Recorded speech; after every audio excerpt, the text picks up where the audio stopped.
First part Audhej, second Pankaj. Start.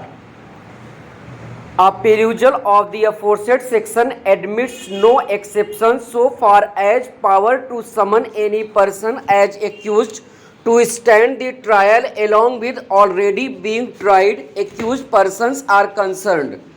During the course of any trial from the evidence recorded during the said trial, if the evidence comes against any person that he has also committed any offence for which the said person could be tried along with the already being tried accused, then that person can also be summoned as accused to stand trial along with the already being tried accused, and if such an evidence is brought forth, then there is no impediment on the power of the trial judge to add any person as an accused in the said trial and summon him. Section 319 CRPC has got two important ingredients. Firstly, that there should be some evidence against the person who is not facing trial that he has committed any offence for which he could be tried along with already being tried accused. And secondly, that the persons concerned who is desired to be summoned is not be facing trial in the concerned trial. But for the aforesaid two ingredients, there is no other requirement for the trial judge to exercise power under section 319 CRPC para. Section 319 CRPC has been subjected to various judicial pronouncements both by this court as well as by the apex court, and hence the controversy which has been agitated before me today in this application no longer remains res integra from the judgments which has been relied upon by learned counsel for the applicant himself referred to above. It is clear that the law which has now been expounded by the apex court is that power under section 319 CRPC should be exercised by the trial judge only for every compelling reasons, in rarest of rare cases and only in those cases where the evidence laid before it is prima facie sufficient to frame charges at least. Thus, what comes out from the aforesaid decisions of the apex court is that nobody should be summoned only to face the trial. Power under section 319 CRPC should be exercised only when there is possibility of conviction of the person desired to be summoned from the evidence laid in the trial. Para. From such an exposition of law, when I examine the facts of the present case, it comes out that the incident occurred in daylight inside a Maruti car. Stop. Ready? First part Manishi, second Priyanka padegi. Get ready. Start.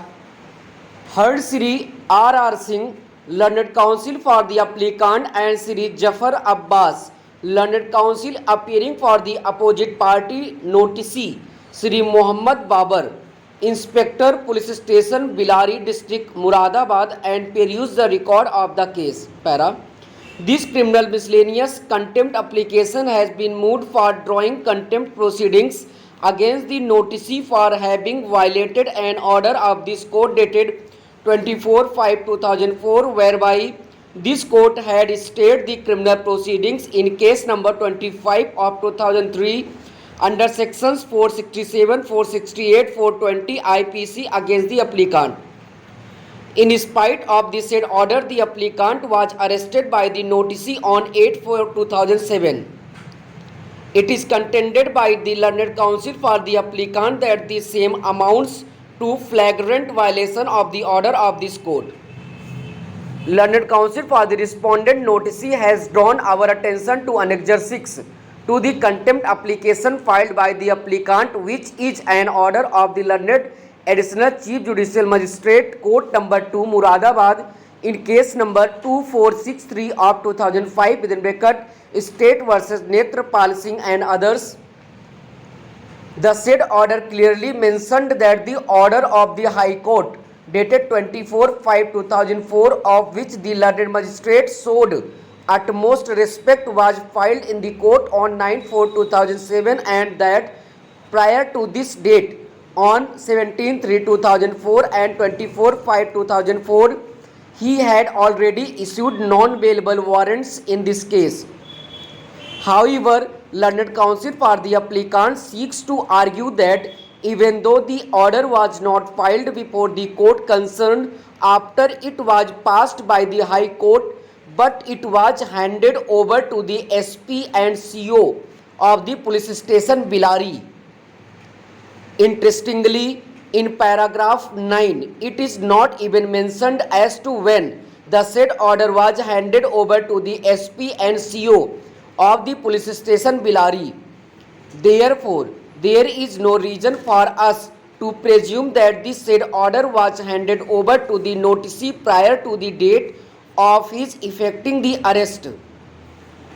Moreover, in the situation of the case, we are of the view that even if the order of the High Court existed and it was handed over to the noticee SO of police station Bilari, Mohammad Babar, as there was direct non-bailable warrants issued by the magistrate on 17/3/2004 and 24/5/2004, in respect of which no application have been made by the applicant for vacation of the same, and the noticee on an order passed by this court staying the proceedings, he could well have been in a state of dilemma as to whether to comply with the direct orders of the magistrate issuing non-bailable warrants for the arrest of the applicant, or the order of the High Court dated 24/5/2004 staying further proceedings in one of the cases against the applicant.